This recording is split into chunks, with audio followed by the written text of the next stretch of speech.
that we are now able to interact much more online. So nevertheless, I do hope to visit at some point, definitely. Now, please excuse me, I do have a sore throat, so apologies in advance if my voice goes croaky in the middle.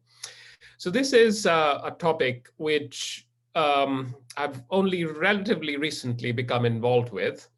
That is formation and demography of compact objects. And it's really very interesting. It's driven entirely by, well, my interest at least was driven entirely by the big Gaia data release, which happened a couple of years ago now. And it's really opened up many doors to further studies, as I'll be detailing here. I'd just like to thank all my collaborators, including David, who's here. So this is just a view to get started. This is the entire sky showing accreting neutron stars or black holes in the Milky Way. This is an X-ray map by the MAXI All-Sky Monitor. That is a 10-year map, and they've marked several sources of interest there. Just for those of you who know them will recognize them. There's a plane of the Milky Way in the center. Oh, and I can't really see the chat. It can also be, yes, that's right. So I guess if you have questions in the middle, please do shout out, of course, or save them to the end, whatever works best. I might not be able to see every single question because I'm sharing my screen here. So this is the entire view of the Milky Way, okay, in X-rays, really. How many such objects are there, these accreting neutron stars and black holes? Well, if most massive stars tend to collapse to compact objects, as we think is the case, then you might wave your hands about and make a very rough argument that perhaps you might expect about 1% of all stars in the Milky Way to turn into black holes or neutron stars of that order. Okay, so you expect of order, what is it, 1 billion such objects or so, which is a very large number, of course. Now, some unknown fraction of these will be found in binary systems. Okay, not all of them will be single objects. In fact, we think that the binary fraction for more massive objects is very high. Okay, and the estimates for these systems that may be found in binary systems, it has a very wide range. Okay, anywhere from 1,000 to 100 million objects, depending upon which model or which observational constraint you look at. There is a very, very wide range.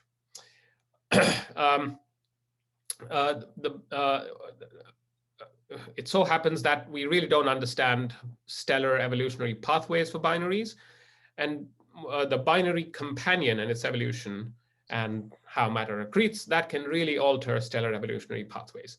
And just to be clear, these are the sorts of systems we're talking about. This is just an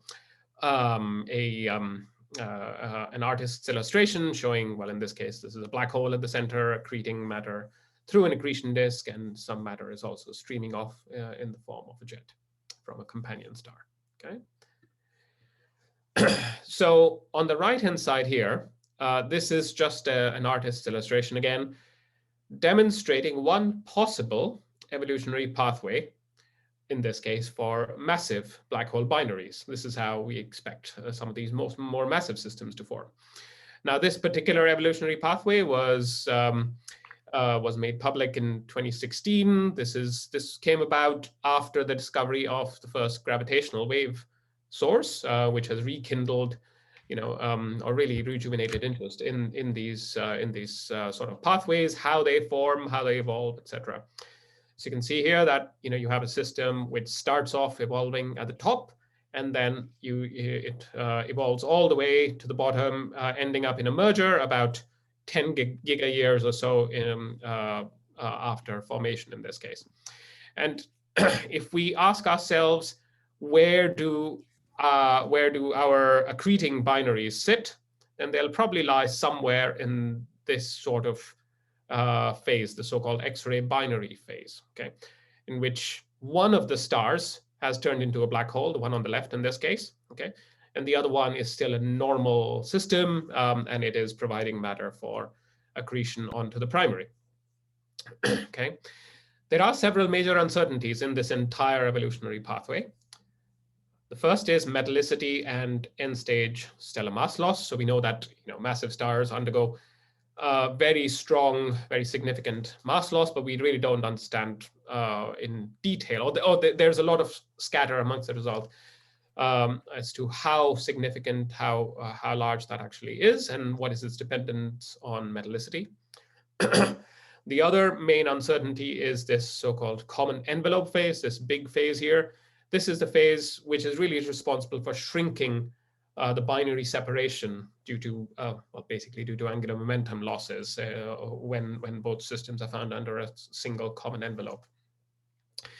Finally, there is the uncertainty related to magnitudes of natal kicks, which I'll come to in a second.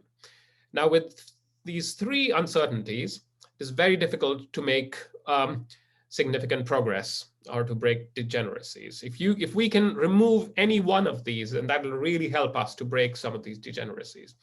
So I'll be concentrating on this last one here, natal kicks, which is what we've been able to constrain recently using Gaia, or at least start to constrain.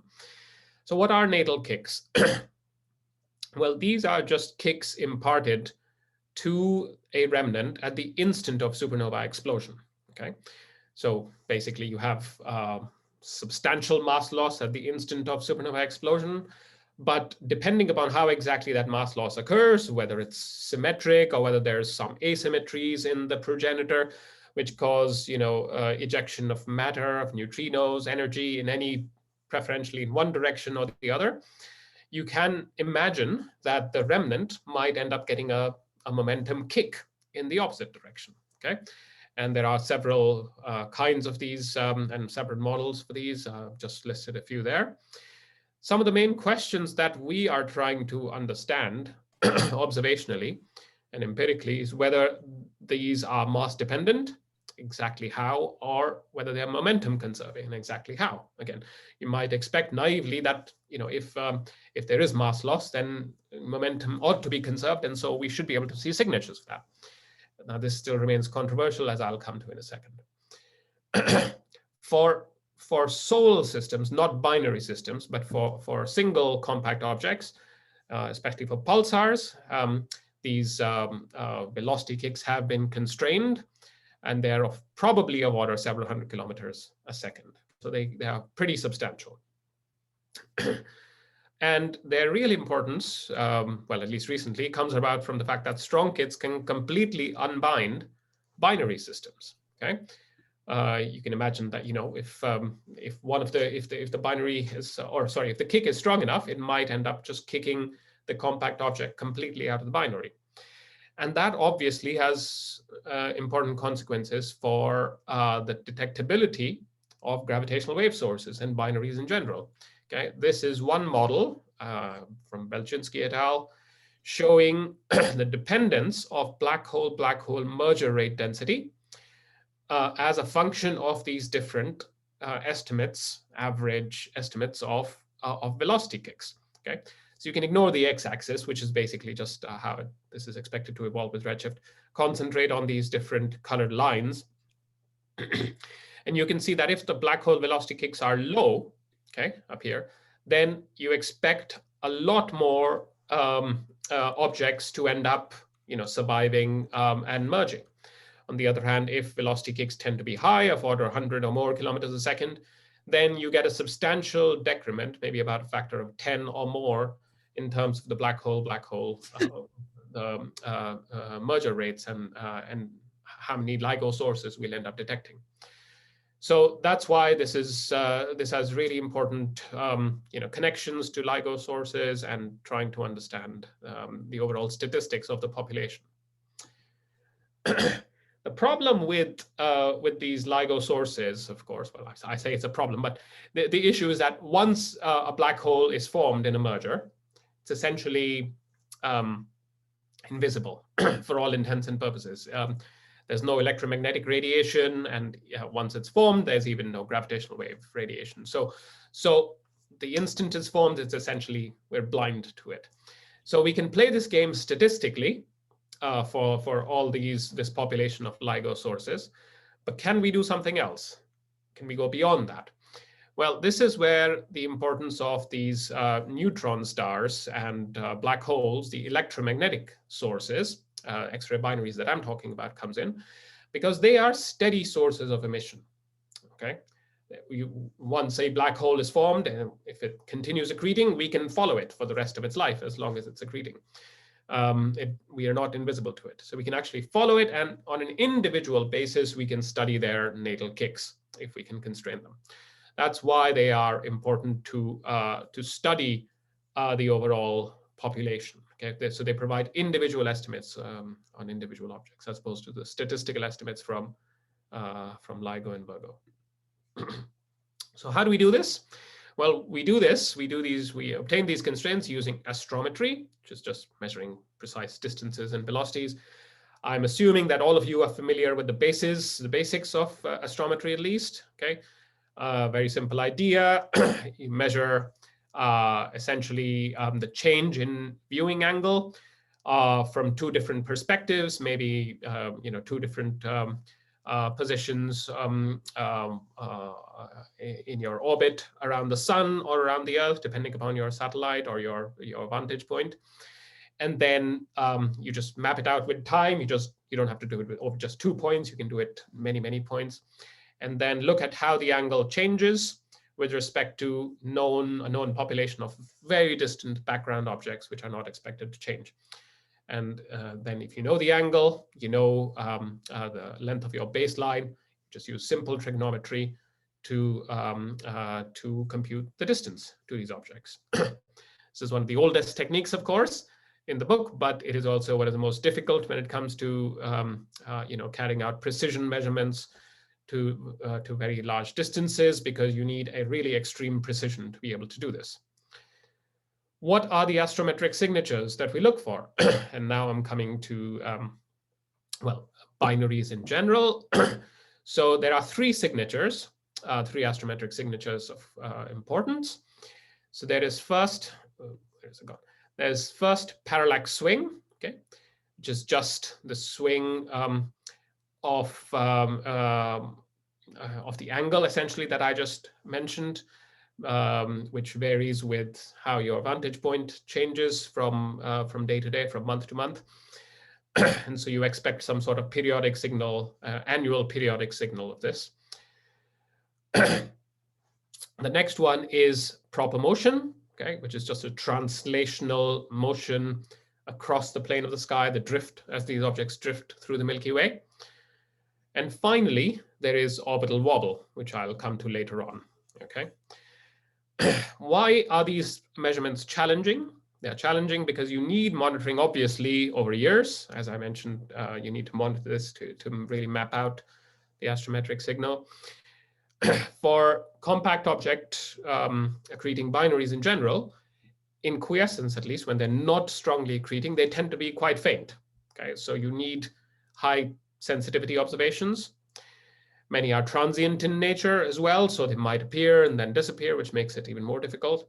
And a lot of them tend to be found at very large distances, more than a kiloparsec or so, which means that you need sensitivity to the angular sensitivity that you need is really of order a millionth of a degree or so. Okay, and I'll come to that later on as well. So this has really only been possible using using Gaia. There were a few estimates before Gaia as well, which I'll also show in a minute. But Gaia has really opened up this space substantially. The aim of the mission, for those of you who don't know it, is to map out 1 billion stars in the Milky Way, which is still, a very small fraction of the overall population of stars in the Milky Way. But it's by far the most sensitive astrometric mission that we have. It reaches down to a limiting magnitude of about 21 or so in the optical. And yeah, it can provide micro arc-second astrometry, at least for the brighter stars, okay, and of order milli-arc-second for the fainter ones. There are several progressive data releases which are expected. We've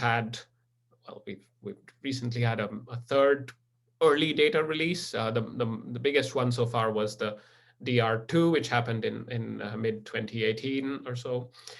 And these really are very rich data sets. They've got time series photometry. They've also got low resolution spectroscopy, in addition to all the astrometric information that I mentioned. So, and it's fairly well documented. It's all all the pipeline results at least are public at the moment. They will be releasing the full raw data in a few years' time when the final data release happens. So I do recommend everyone to play with it if you haven't already done so.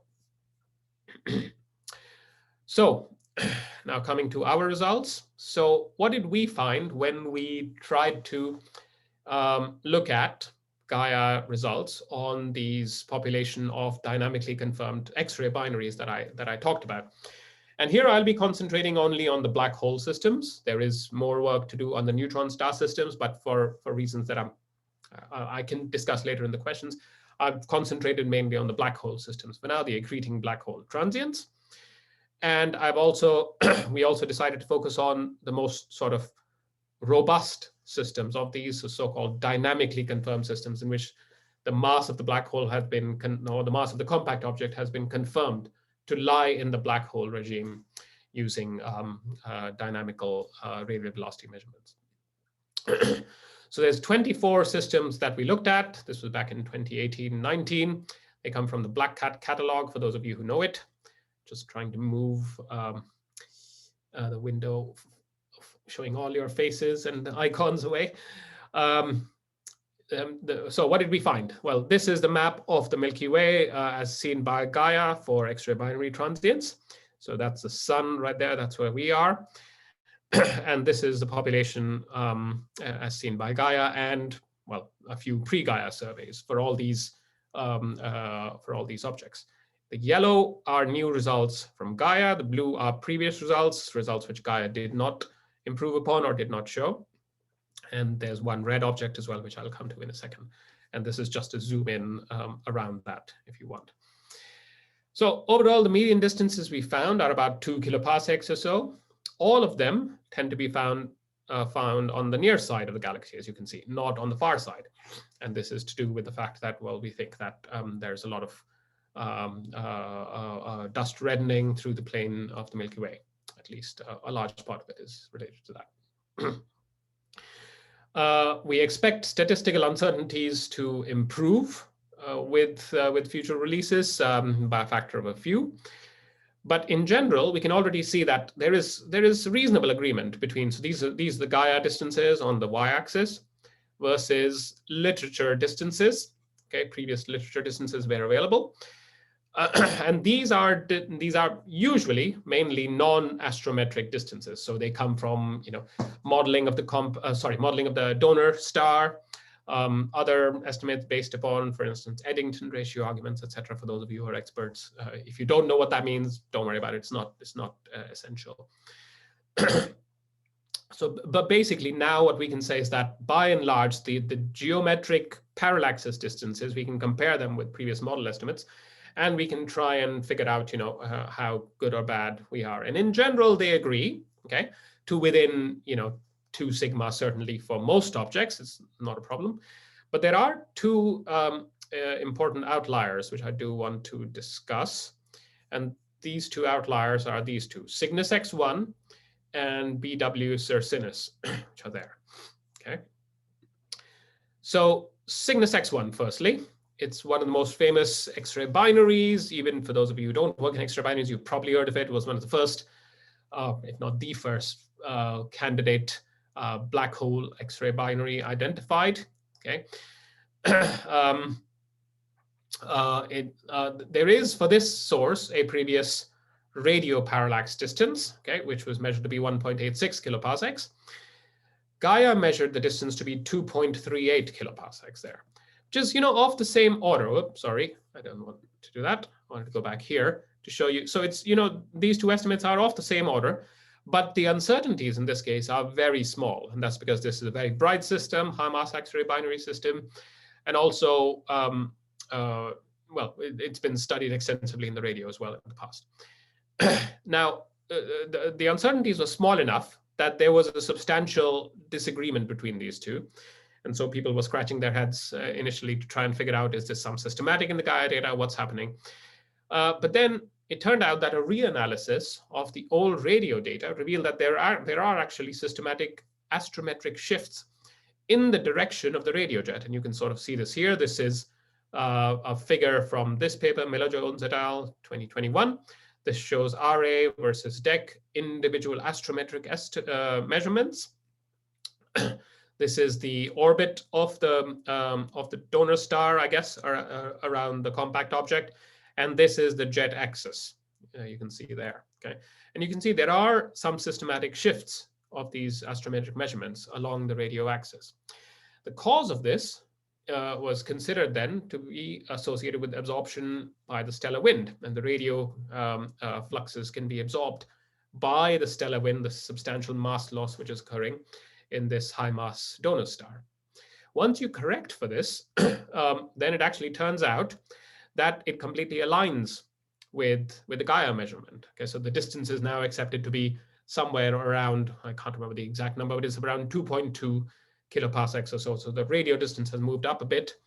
The Gaia distance has slightly, just slightly moved down in the latest release, not much.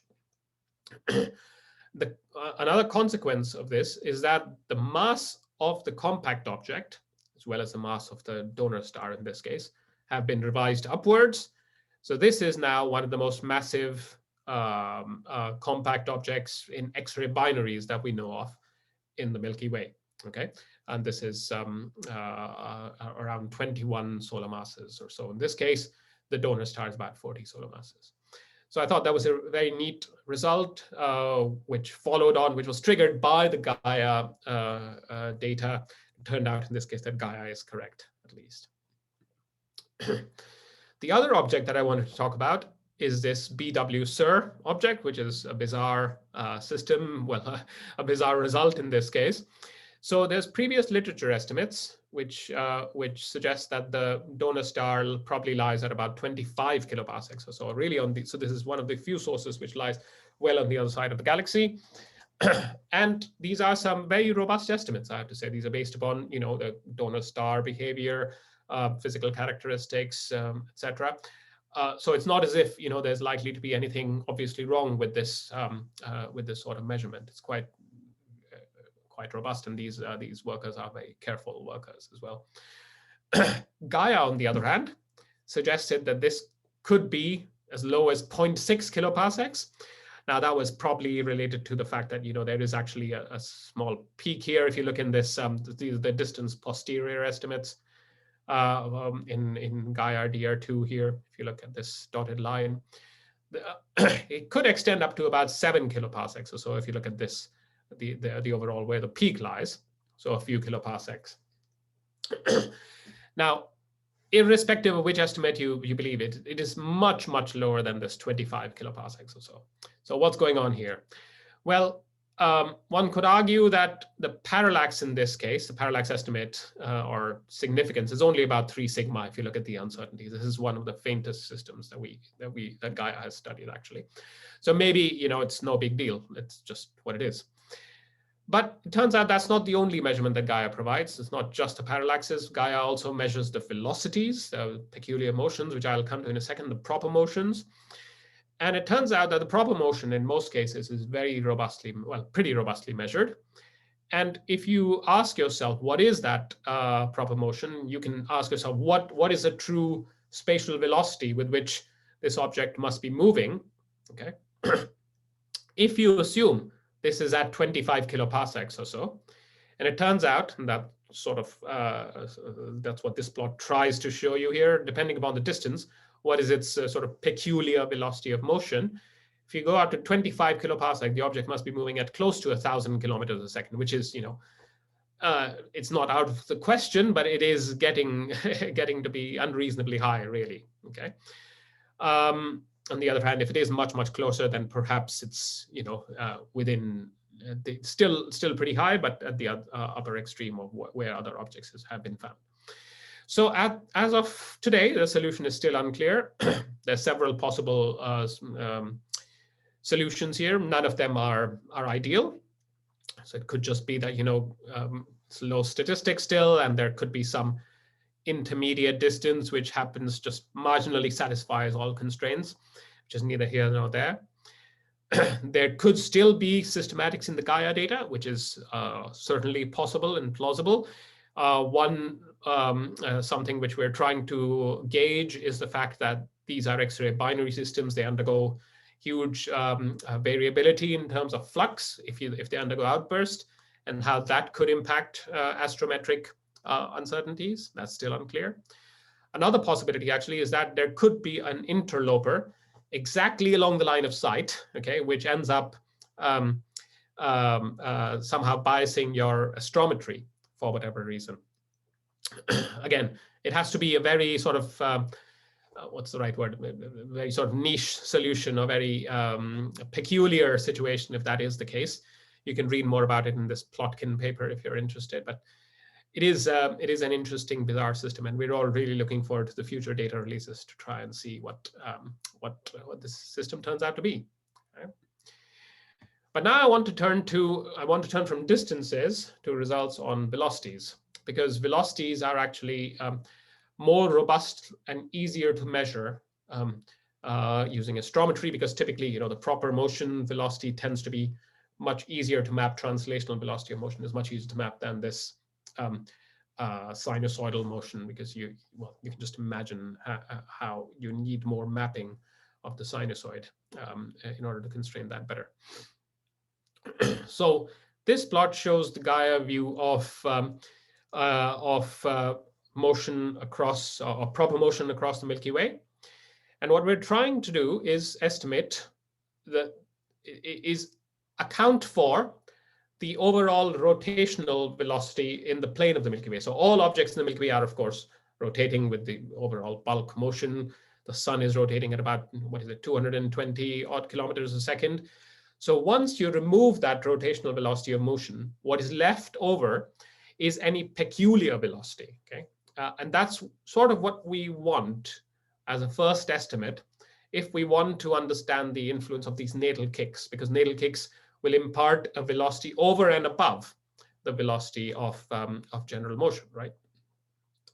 So these peculiar velocities really provide a residual 3D space velocity, and these are really snapshots as we see them at the moment, these velocities after removing galactic coherent rotation. And for those of you who are interested, the solar peculiar motion is of order 15 kilometers a second, so pretty small, okay? So Gaia provided peculiar velocity, first peculiar velocity estimates for about 7 systems, and it also confirmed results for previously known systems. And you can see these are the results, so 20 odd kilometers a second, 140, up to about 100 there. So, somewhere of order a few tens of kilometers a second. So yeah, peculiar velocities are high for most of these black hole X-ray binaries, and by high I mean here, so certainly much higher than the solar velocity. Median value is about 65 kilometers a second, but it can extend higher than 100.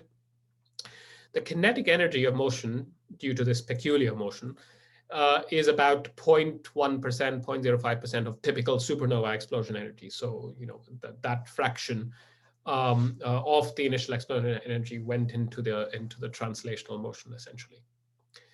But now we can start to ask, we can try and test some of the questions that I raised initially. Are these velocities of motion, are they momentum dependent? Are they momentum conserving? How do they behave with mass, etc.? So this is a first plot showing you the momentum of some of these systems on the x-axis as a function of black hole mass. Now this is an old review paper. So these estimates are actually pre-Gaia. There were only a handful of results known beforehand. For instance, I guess for Cygnus X1, this was probably a radio estimate, for example. I know for one of these two, this was an HST estimate, etc. So there were very few, robust measurements, if you want, and even then the uncertainties are pretty high. And you can try and say, well, is there any relation there? Who knows? With only 5 objects, it's very difficult to say much. Okay. This is what Gaia showed. So now instead of momentum, I'm actually plotting peculiar velocity here as a slightly different estimate for you to see. But you can see that the sample has now increased. Okay. But still, it's still unclear. There's perhaps a hint, and we quantified this. I can't remember the exact significance, but it's still not robust enough to claim any definitive correlation or anti-correlation. But there are hints, at least, that maybe peculiar velocity really does decrease with black hole mass, at least for these black hole transients. And this is perhaps what you might expect if you have momentum conservation. So the more massive systems tend to end up having lower peculiar velocities, which is interesting if that's the case. However, follow-up studies have not confirmed that yet. So this is a follow-up result from Atri et al. Showing this is a slightly different estimate yet again of potential kick velocity. So you can't really compare them one-to-one, but in general, they should give you a rough idea. And you can see here that there is a large scatter here and no obvious correlation there. However, it's still early days. The Cygnus X1, for instance, now is based upon the new data that's moved way out there. This GS 1354 that's highlighted there, this BW SIR. Again, depending upon its distance, it might move down here. So that might strengthen the correlation if there is any at all. But anyway, so at the moment, it's still very early days. It's very difficult to say what's happening. And so we definitely want to expand the sample of these objects. So yeah, these questions that I raised, they're still open. Are black holes formed in mass-dependent supernova kicks? And what, of course, are the implications for gravitational wave detection? So all these questions still remain open for debate, really.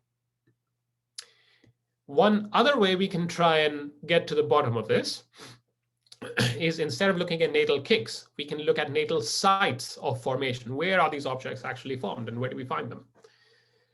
Now, there are two main reservoirs, if you want, of where these objects can form, two main sort of natal sites.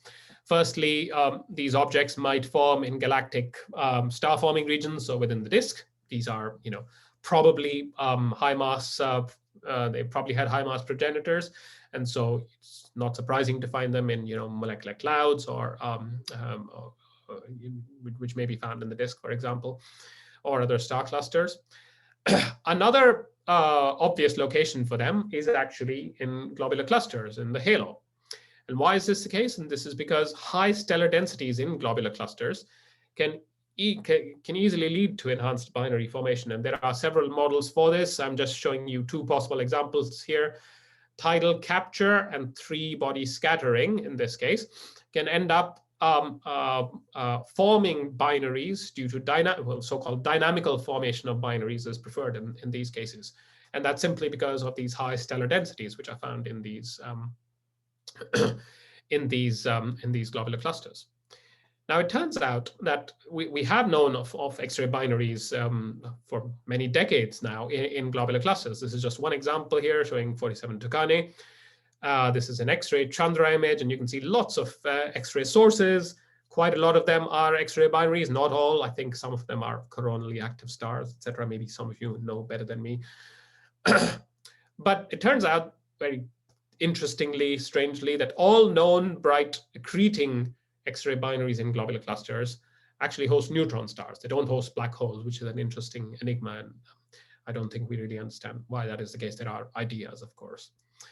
So anyway, can we actually use these sorts of natal sites to try and make progress on this question? Well, it's a little bit difficult to do this for low mass X-ray binaries in particular. And that's because low mass X-ray binaries, they are pretty long-lived systems. Okay, once one black hole forms, then the other system is a low mass system. That's what the low mass refers to. The donor star is a low mass star. And so the whole system, the binary system, can survive for a pretty long time, potentially. And so if the black hole or the compact object received a strong natal kick when it first formed, it can actually undergo this very long traversal journey through the Milky Way, just migrating depending upon the initial kick that it received and where it ends up, how it ends up interacting as it journeys through the Milky Way potential.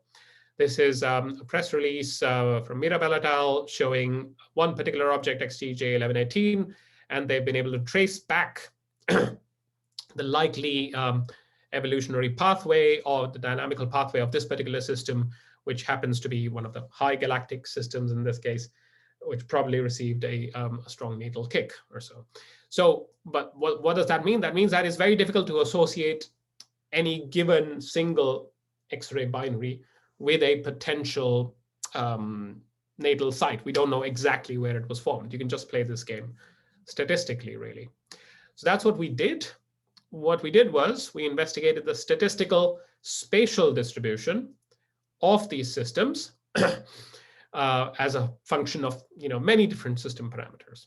And we found one interesting correlation here, potential correlation, and that is this correlation with galactic height. So galactic Z height, how far above or below they are, above and below the plane of the galaxy, as a function of orbital period. So how closely bound each binary system is, essentially. Okay, what is the orbital period of the donor star around the compact object or around the center of mass?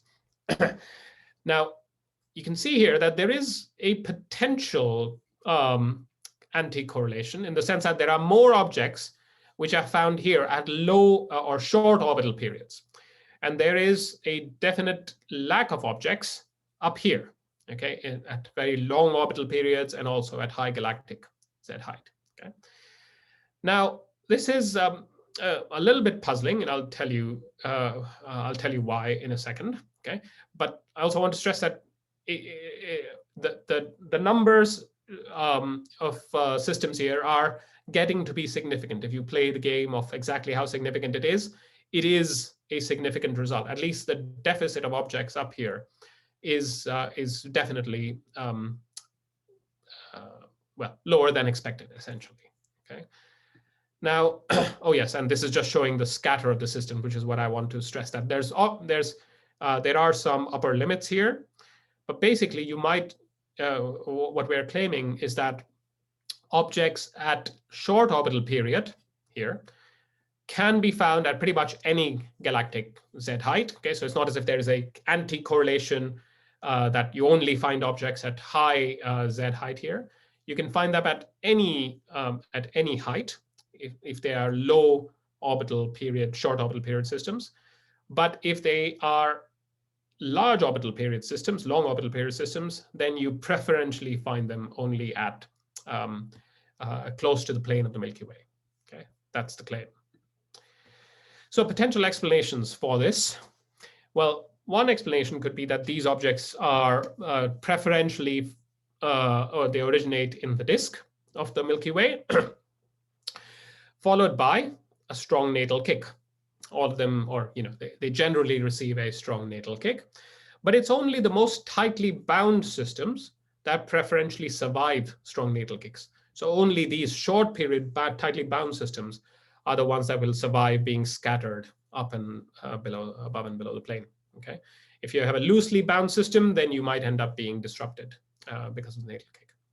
The other explanation is that they might actually originate in the halo, not in the disk. Okay, preferentially, followed by a tightening of the orbit through these dynamical interactions and ejection from globular clusters. So you might end up finding a lot of these short period systems at high galactic Z height. Of course, a combination of the two is also possible. Okay.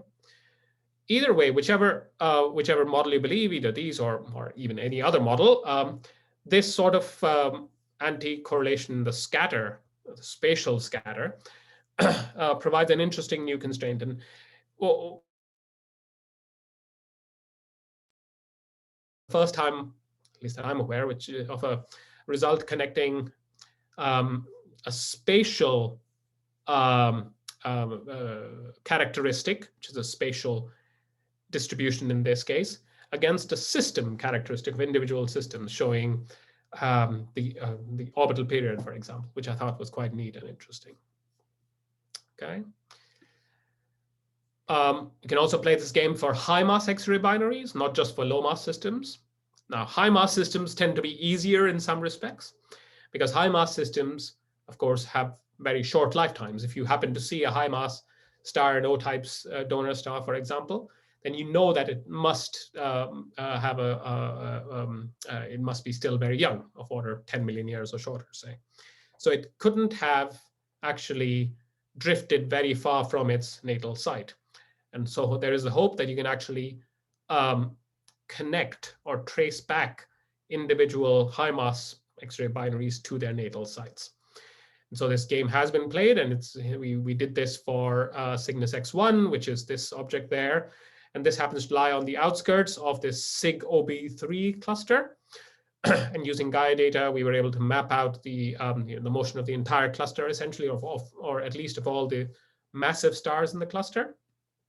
And not only that, we were also able to look at the motion of, actually trace back the motion of Cygnus X1 and the motion of the overall of the dynamical center of the cluster, essentially. That's what this shows. This is the median motion of all the stars in Cygnus OB3, this yellow arrow in the middle. And this is the motion of Cygnus X1 over the past 0.5 mega years or so. And it turns out that they match each other reasonably well, both in direction and in terms of magnitude. There's you can pretty much say that it is very likely that Cygnus X1 actually originated within Cygnus OB3. So no big surprise there, but it's a nice confirmation that we probably now can say pretty robustly where Cygnus X1 originated. Okay, so I'm about to come to the end of my talk. In the last few minutes, I just want to concentrate on the fact of how we enhance the sample of these objects. Because all the results I've presented so far have been dealing with 20, 30 odd objects. So still relatively few numbers of objects, okay? And yeah, so there's only about 25 of these dynamically confirmed systems in X-ray binaries that are known. The total census of known systems at the moment, not just the most dynamically confirmed robust systems, but also including candidates, etc., is probably of order a few hundred, okay? There's a lot of work to be done to actually confirm their masses. And a few new ones are discovered every year. Every year we have new systems going into outbursts, and so we end up finding new candidates, etc. It's just quite an exciting field, and I know that many of you are involved in this sort of work, which is great. But the fact remains that there are probably, even at the lowest estimates that I presented at the beginning of my talk, that there are many thousands still remaining to be discovered. Okay, so how do we find these systems? Well, there's many ways that people use to find such objects to enhance their populations. So there's imaging surveys ongoing, there's synoptic surveys, spectroscopic surveys. People are starting to use self-lensing, and there is astrometric wobble. So I'm only going to concentrate on the final one, but just to say that imaging surveys, I hope it's very clear. We have the eROSITA survey now, which just maps out the entire sky in X-rays. We'll have future radio surveys, which will map out large swaths of the sky. You can search for sources of quiescent continuum emission, high energy emission from these systems. Synoptic surveys really allow you to search for variability. So we will have the Vera Rubin Observatory, for example. Again, eROSITA and many others will help to search for variability in the systems. Spectroscopic surveys, it's obvious you can search for quiescent accretion disk signatures, donor signatures, the classic signatures, H-alpha emission, which arises in the accretion disk of these systems, or also radial velocity variations due to the motion of the donor star around the compact object. Self-lensing is when the compact object actually happens to lens briefly the emission from the donor star as it passes in front or behind in its orbit. You need a high inclination for that to find these. And then finally, there is astrometric wobble. So what is astrometric wobble? Well, this is the third signature that I mentioned previously, okay? And it basically arises due to the fact that it's not just the parallax swing or the proper motion that we're measuring here. You can also, if you're sensitive enough, you can actually see the motion of the donor star around the center of mass in every single orbit. Okay, if you have enough sensitivity and enough sampling, you should be able to measure this. The magnitude of this wobble just depends upon how large the orbit is. The larger the orbit, the larger the wobble, okay? And how far away it is. If it's farther away, then of course the wobble, the angular wobble, will be smaller. And if you ask yourself what is the magnitude, then it's of order, 0.01 to 1 milliarcsecond for known and candidate binaries. So it is very small. It is, if you want to think about it this way, it's a higher order astrometric effect. Okay, it's not as strong as the other signatures. Now Gaia doesn't provide a direct measure of this. Okay, it doesn't provide wobble, and we don't have the individual astrometric measurements yet, but it does provide a so-called astrometric excess noise parameter, which just tells you what's the residual left over after the Gaia solution has been fit using a single star astrometric fit. Okay, so Gaia does not fit binaries at the moment. It just provides a single star astrometric solution. So we've used this astrometric excess noise parameter. We've tried to find objects which show this high excess astrometric noise, and this is what we find. So what we did was we cross-matched Gaia, okay, with Chandra X-ray surveys. And we did this because I'll tell you in a second why. But what we found was 1,500 interesting new candidate systems, which show both astrometric excess noise as well as X-ray emission. And these are these objects shown in green up here. And on the y-axis here, I'm showing orbital wobble, this estimate of how large the wobble is expected to be as a function of distance. The farther away these objects lie, the smaller will be the wobble. These are all the candidates, and in black, these are the systems, some of the known X-ray binaries, known and candidate X-ray binaries, and even ruled out ones now. Okay, but you can see that they occupy sort of the higher end of this space of known systems. Okay, so why did we cross-match against X-rays? Because any given binary can show excess noise, excess astrometric noise. It's not just the accreting systems. Even a non-accreting system will show orbital wobble. But we want to be sure that we are picking out only the accreting systems. That's why we want a way to control, and we cross-correlated with X-rays. And what we found was that as compared to a control sample, which is selected not based upon the excess noise parameter, all our good candidates, these black candidates, okay, they show more frequent X-ray emission by a factor of 7, actually, so very substantial. They are all more luminous in X-rays by a factor of 10, and this is shown here. You can see that the candidates are more luminous in X-rays as compared to the control in this parameter space, at least. There's a higher fraction of previously identified binaries in our candidates. They also show a higher fraction of evolved systems, as you might expect accreting systems to be. They also lie at lower galactic latitudes, and I can tell you more about that later on if you want. But so essentially what we're finding now is we are identifying a new population, well, a relatively large population of interesting new candidates, which are accreting, well, likely accreting systems. They show X-rays, okay? And they also show signatures of being clear binaries with this excess noise parameter. Now, Chandra only covers a few % of the sky, as you know, probably at the moment, all the releases that we have. So with eROSITA, we'll be able to really map this out a lot more, hopefully. So it's really interesting times ahead for this. And finally, of course, I just want to say that we have tried to also estimate how LSST, the Vera-Rubin Observatory, will be able to help with this. And Vera-Rubin Observatory will, of course, map the entire southern sky, and it'll find a lot of variable stars, variable systems. There we'll be able to find systems which show ellipsoidal orbital modulation due to the orbit. There'll also be flaring modulation due to accretion. Okay, we've asked ourselves, can we actually identify and measure the periods of these systems using Vera-Rubin Observatory? And the answer is yes. There's a lot of simulation that we carried out in this paper. I'm not going to go into details here because it depends upon which cadence strategy LSST happens to end up applying.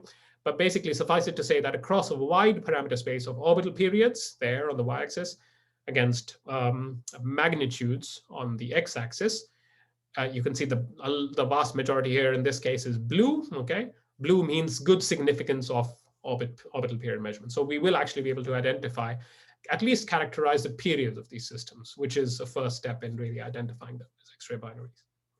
So there is good hope in really identifying and enhancing the population of these systems soon. So I'm sorry I went on a bit longer than I was hoping, but things that I discussed that we can really get some precise, and by precise I mean sub-milli-arcsecond now, astrometric sensitivity to this novel population of black holes in the Milky Way, black hole X-ray binaries that is, which gives us precise distances, kinematics, which is starting to constrain binary formation scenarios, and also discuss their natal sites. And then I talked about high order astrometric signatures, these this wobble, which will help to identify these systems. What we really need follow-up spectroscopy and identification of these objects and radial velocity measurements. And we are really hoping to identify larger numbers of these systems soon. So thank you very much. I'm open to questions. Yeah, thanks, Poshak. Very insightful talk. So we have one question from Rita. Please go ahead. Hi, Poshak. That was a very nice talk. Thanks a lot.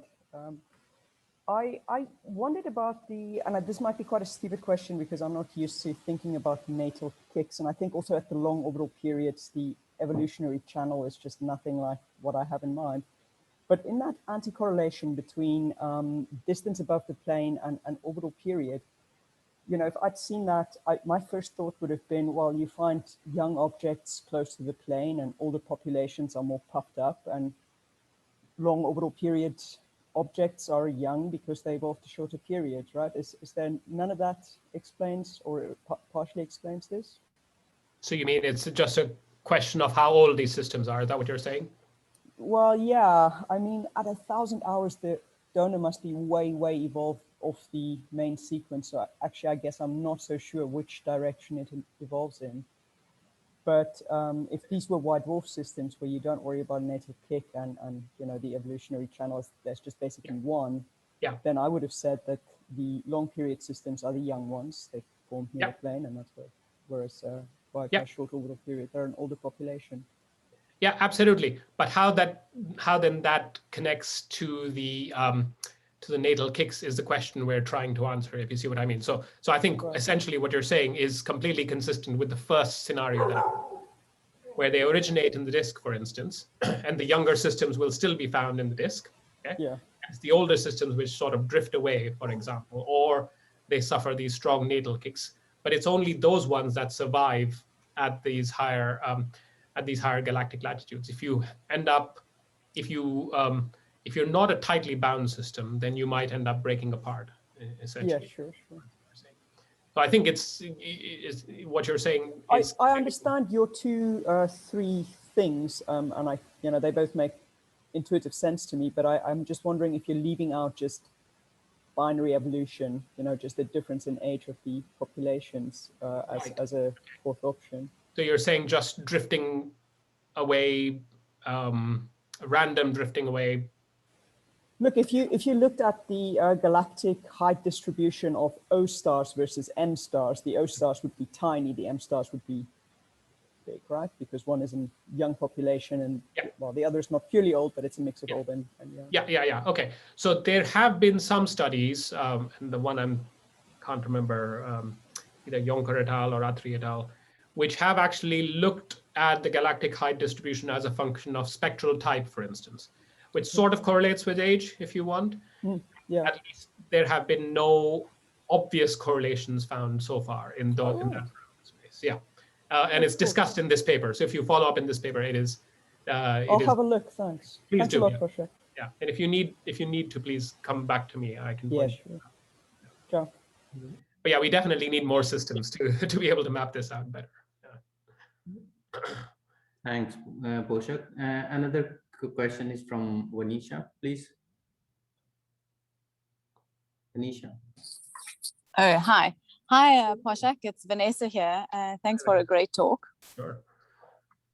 My question was just also about using the peculiar velocities to estimate, the natal kick velocities. obviously then if you're using Gaia, you've got the velocities along the plane of the sky. So are you just expecting any velocity component radially just to add scatter to that, or do you account for that in some way? Okay, so that's a good question. Well spotted. The short answer is we actually do better. We try to do better than that. We use radial velocity measurements where they're available. Okay, so for all these systems, we actually have more objects than what's plotted here. At least I can say with conviction for my own study that in this case, every object has a radial velocity measurement coming from other surveys, okay, coming from dedicated ground-based spectroscopy. So that component has been added in. Now, if that's not added in, then yes, it does introduce a scatter, but you can also play the game. You can ask yourself, okay, I can actually probably ask myself, or I can compute the whole possible parameter space of peculiar velocities for all different radial velocities, if you see what I mean. And you can actually map it out. And we did that in the Gaia paper as well for at least one object for MaxCJ 1820, I think it was. And you can ask yourself, what difference will that make? I don't know if anyone has done this, has expanded this work yet, including objects which don't have radial velocities directly measured. That would be an interesting exercise to do. Yeah, I'm not sure. I think you're right, that it probably just adds a scatter overall. Yeah. Thank you. Sure. Thank you, Poshak. And there is another question from Tamara. Please go ahead. Hi, Poshak. On one of your slides, you had a key that said yellow is Gaia and blue is pre-Gaia, and then not sure if you clear this up, then red is like screaming face. Yes. What is the emoji for? It's this one, if you remember the controversial object that I mentioned. Oh, okay. Yeah. All right. Thanks.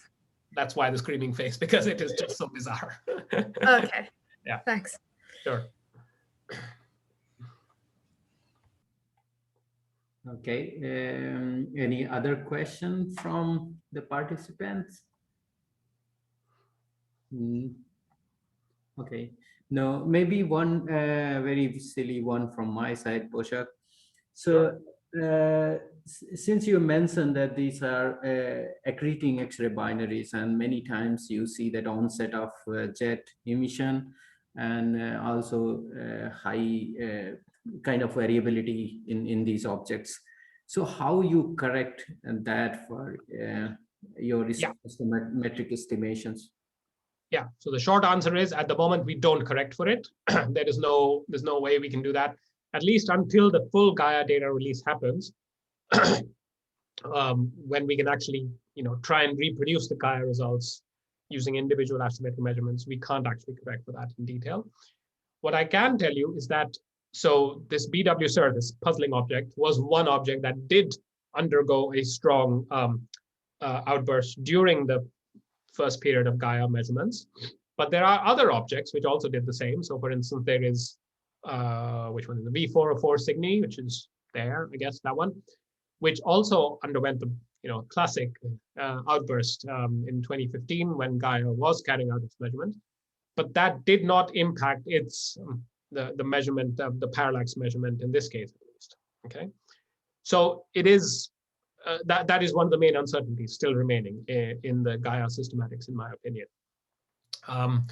So when it comes to talking about the entire population of objects, when we're looking for these new possible systems, then I can't. This is why I talk of all of these as candidates still. We cannot definitively say that, yes, these all candidates must be accreting X-ray binaries. We know that there are probably some variable systems hidden in there, which will cause some astrometric shifts. But overall, as a population, at least, we can talk about them statistically, saying that as a population, these candidates do have some very interesting characteristics, which is different from the control, if you see what I mean.